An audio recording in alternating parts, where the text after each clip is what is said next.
Mga Salmo 13. Hangtod kanusa ikaw malimot kanako o Ginoo?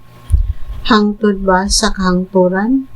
Hangtod kanusa ka magtago gikan kanako? Hangtod kanusa ba ako magantos sa mga kasakit?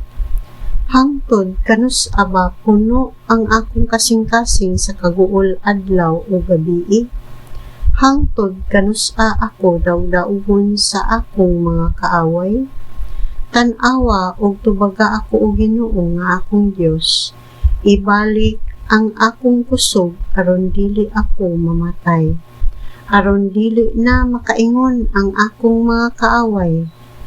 Nabuntog na mo siya og aron dili na sila mga lipay sa akong kapilihan. Apan misalig ako sa imong gugmang walay paglubad, ug ako malipay gayud kay imo man akong giluwas. Awitan ko ikaw o Ginoo, kay maayo ka man, kaayo ka nako.